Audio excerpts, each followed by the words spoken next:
Hello, welcome to National Women's History Museum's broadcast today of Women Pioneers of Computing. Today we're going to talk about some of the women who helped to invent computer programming. Right? I'm going to ask you a couple of questions as we go along. I'd like you to think about the answers. So first question, would you say that science and math are one or two of your top favorite two subjects? I hope everybody said yes. Second question, do you think that people think of math and science as being subjects for girls, subjects for boys, or for both girls and boys? Again, I hope you said that science and math are good for both boys and girls in school.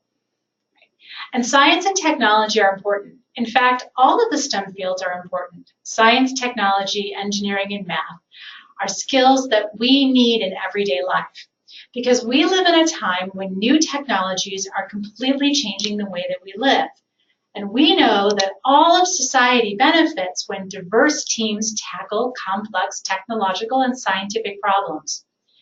And yet, even though it's important, there aren't nearly as many women who have STEM jobs as there are men.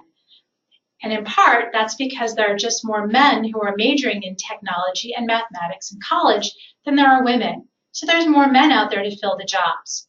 Here is a picture of a chart that shows the percentage of college majors of women in all of these different fields.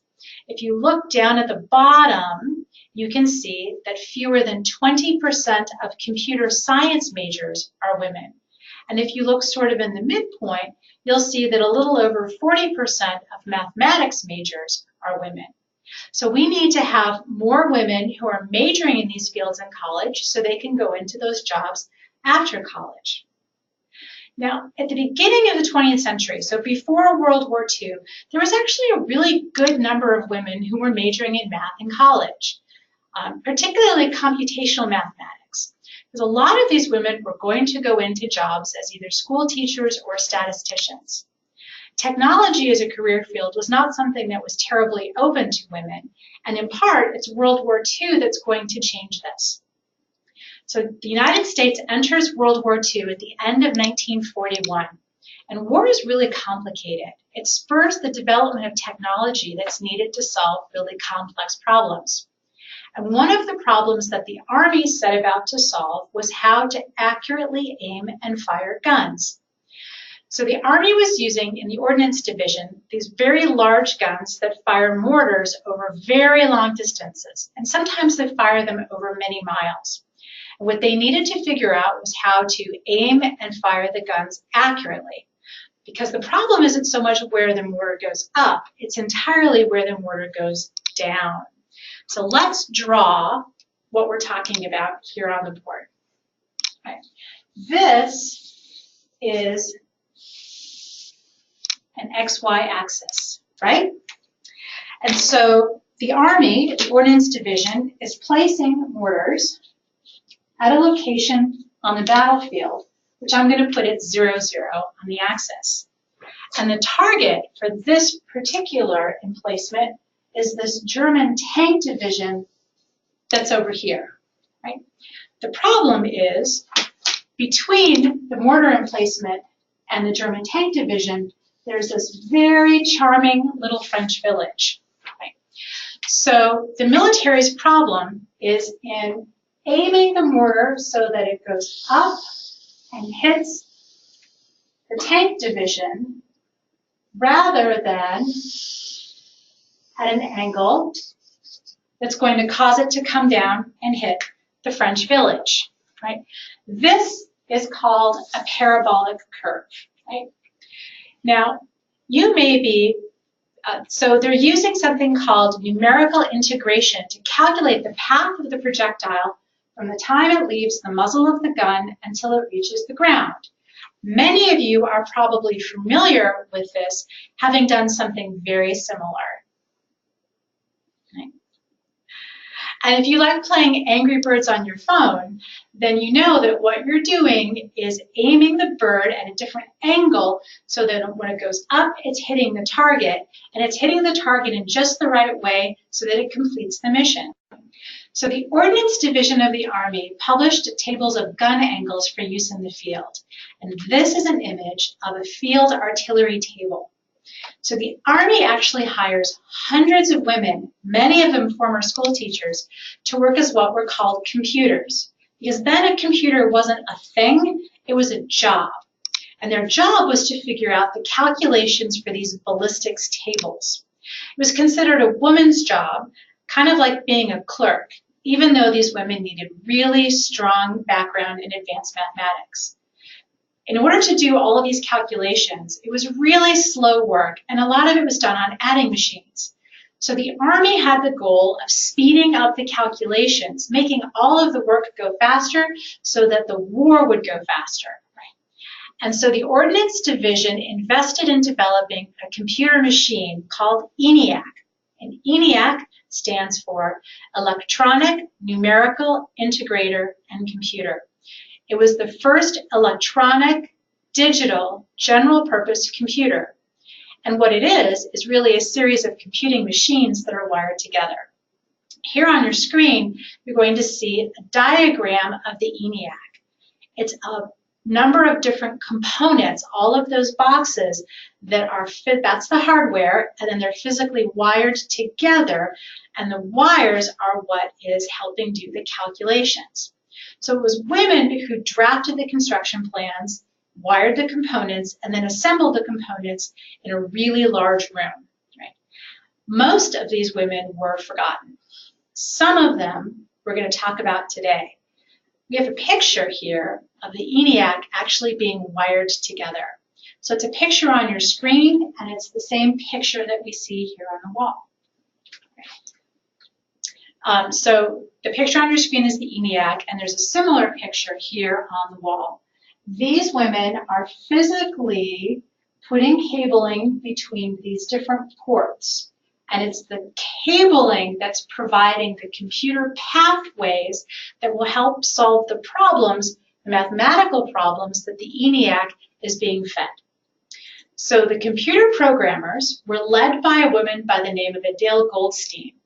And there were 6 women who were hired from that computer pool to set up and operate the ENIAC. Their names were Kay McNulty, Betty Jennings, Betty Schneider, Marlon Metzler, Fran Bilas, and Ruth Lichterman. So remember their names because we're talking about these pioneers of computing. Right? Now we're going to talk about how they did it. So the ENIAC, as do all computers, work by transmitting electrical pulses around a circuit. So let's take a minute to talk about circuits. A circuit is a wiring diagram, and we're going to start with a power source. So here's the power source for my circuit. Okay, I'm going to put wires here. Now, when I get to this point, I'm going to draw in an LED, which is a light bulb. Go up a little further and put in a resistor. A resistor helps regulate the flow of electricity around a circuit. A little bit higher, this side. And now I'm going to put in a switch. And then over here, I'm going to complete the circuit back to the power source. So how does this work? Here's the battery. When the switch is closed, the power flows around the circuit, it lights up the light bulb, and then it returns to the power source. So as long as the circuit is closed and electricity is always flowing, it's going to perform the action that you're looking for. Right? And I think a lot of you are very familiar with this concept because you may use it at least once a year or at least see it being used, right? So here we have Christmas lights. We have a power source from a battery.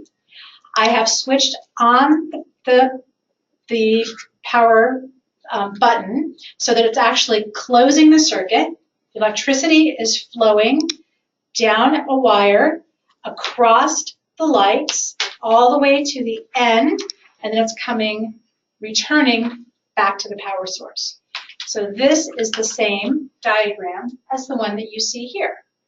There are a few more lights on it. So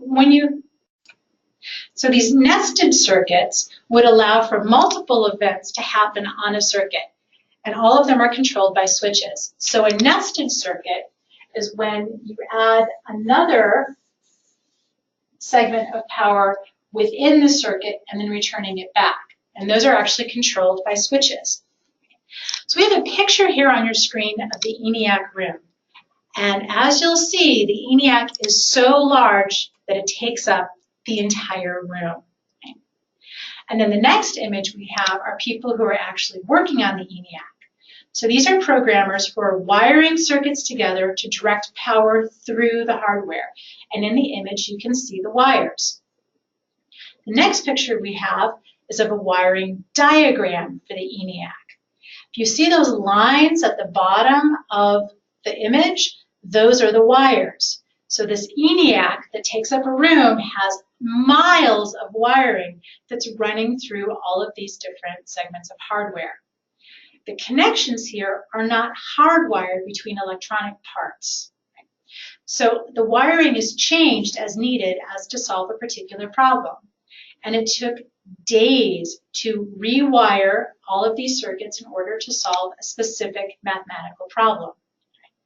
So during her work on the programming for ENIAC, one of the programmers named Kay McNulty is actually credited with the invention of something called a subroutine. And as you study computer programming, you'll learn more about what a subroutine is. But it's not unlike the concept of a nested circuit. So the ENIAC was programmed using these subroutines and nested loops and indirect addressing for both data locations and jump destinations. Because when they set up these subroutines that could be copied from one program to another, you cut down the amount of time that you need to set up the computer, because some of those problems are actually going to have similar pathways. Right? Now, the ENIAC needs a lot of power in order to be able to operate. And as you can imagine, so in a short circuit or a short run of a circuit, one little 9-volt battery can power this amount of circuitry. But as you start adding more wiring and more circuits and more loops to it, you need to have more power flowing through the computer, because it's actually the power pulses going past particular points that's doing the data calculations. But you still have a limited ability to put power into the machine. So what they're using to relay power through the circuit are vacuum tubes. We have an image here on the screen of various kinds of vacuum tubes. Right. When you look at the vacuum tubes, do they remind you of anything that you might sometimes see around your house? Right. I don't know if some of you still remember these kinds of light bulbs, right? But the vacuum tube was invented, based on the concept of the light bulb, right? And so when you put all of those vacuum tubes together in an array, it helps keep the power flowing through the circuits at a regular rate. So here I have a picture of vacuum tube decimal arrays. So both on your screen and then over here on the wall. This woman is holding a decimal array from the ENIAC, from the original version of the ENIAC. Right, so what does that mean? It means the ENIAC could do 300 multiplications in 1 second. And each decimal unit was a plug-in model that consisted of 23 different vacuum tubes. And so the lady next to her is holding another decimal array from a later version of the computer, and so on and so forth. Because what happens over time is that the relays get a lot smaller and more efficient. And we'll talk about that a little bit more later. So this next picture shows the back of an ENIAC, the original one. There were over 8,000 vacuum tubes in that original computer. And when one of those vacuum tubes burned out along one of the circuits that was being used, it shut down the entire operation. So one of the things that the computer programmers had to do was find where the burned out vacuum tubes were and then replaced it. So these computer programmers were pretty smart ladies, and one of the things that they did to not have to check by pulling out and replacing 8,000 different vacuum tubes every time one or two of them burned out was by timing the power as it moved through the array and documenting it. So when one of them burned out, they could time exactly to the point where it no longer started working. Pull out the bad vacuum tube and replace it with a new one very quickly. So you can see that they were doing a lot of problem solving as they went along. So one of the questions you may be asking yourself is, how do you program a computer that doesn't have a keyboard? Before the invention of computer programming languages, because new technology, they haven't invented or they haven't integrated things like the keyboard yet. So in this particular case, the computer was programmed by the wiring and data was fed into it using a punch card. So this is a picture of a punch card, and here is the actual punch card. So the punch card is made up of a series of holes, or it's actually, you have to punch a hole into it, and each line on the punch card represents one alphanumeric symbol.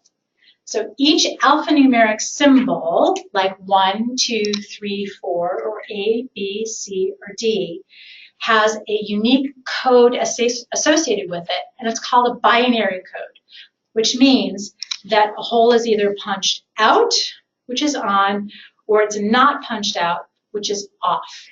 Okay.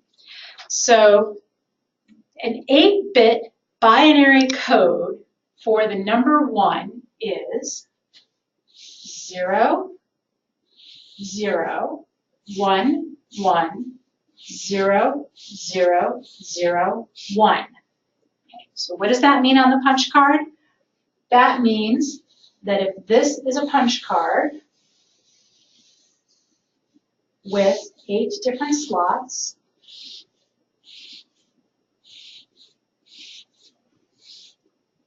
this one is closed, this one is closed, this one is punched out, this one is punched out, closed, closed, closed, punched out. So that's 1 digit. And when programming, so when sending a problem through the computer, they would take the punch card and put in the alphanumeric code by punching each different line on the card. So that means when you are feeding a problem into the computer, you're actually feeding in a stack of punch cards. They're put into the computer system. It sends the electrical current that corresponds to that code through the system, and then the data is punched out on a new set of punch cards. And because you need so many cards to run these complicated problems and algorithms, they're taking out the answers and feeding them back into the other end of the computer. So they're running over several days to solve some of these very complicated calculations. And it takes years to really work through all of these different processes. So the work on the ENIAC goes from 1943 all the way through debugging in 1945, and then an experimental period in 1946. It was moved to the Aberdeen Proving Grounds in 1947, so that means that the ENIAC actually missed all of World War II, because World War II ended in 1945, 2 years before the ENIAC was moved to before it was moved to this final period. But because the work continued, the ENIAC becomes the basis for modern day computers. And it's the work of the women computers becomes the basis for modern computer programming. So as computer technology has evolved over time, the hardware has become significantly smaller. So as we saw earlier, the vacuum tubes shrank, and eventually vacuum tubes were replaced by a different kind of device called a transistor. And this is a transistor. So it's really doing the same thing to keep power moving as one of those vacuum tubes. And if you've ever seen a transistor radio, this is the technology that makes that work. So you need fewer of them, and they can be a lot smaller. The transistor is replaced by another piece of technology called a circuit chip. And we have a picture here for you of a circuit chip. And I'm sure you've seen these before. So the circuit chip are really, really tiny. And so because the circuits are actually engraved on that little piece of silicon, then you can put several of them into increasingly smaller devices. And it's because of the circuit, that integrated circuit, that is making your regular everyday cell phone more powerful than the room-size ENIAC computer. Because the more wiring pathways you have, the more calculations it can do, and the faster it can work. Okay. So let's hop back to history for a second. Programming and operating computers remained a woman's job really up until the 1980s. Many, not all, but many of the computer programmers who were working on large mainframes, especially for government and big business, were women. While the first PhD was awarded in computer science in 1965 to a man, the second PhD in computer science was given to a woman in that same year. So it wasn't at all strange to find women computer programmers. And in fact, women made up 30% of computer science majors in universities. And that was at a time when women were not making up very many of the math majors or the science majors or the engineering majors at most universities. It wasn't until the early 1990s that women really stopped majoring in computers. And so today, fewer than 20% of computer science majors are women. And what happened was in the 1980s, when computers became something that everybody was using, or they say when they became personal, really men kind of pushed women out of that job. They took over. And the image of what our society thinks of as being a computer programmer definitely changed. So what's the lesson that you need to take away from this? Well, if you like math and technology, learn how to program computers. Because remember, women invented programming, and math is definitely for girls. So thank you for joining us today. When you get a chance, come take a look at the exhibit on our website called Breaking In, the History of Women in Science, Technology, Engineering, and Mathematics. Our website is womenshistory.org, and there's a lot of other resources that you'll find engaging as well. So thanks for joining us.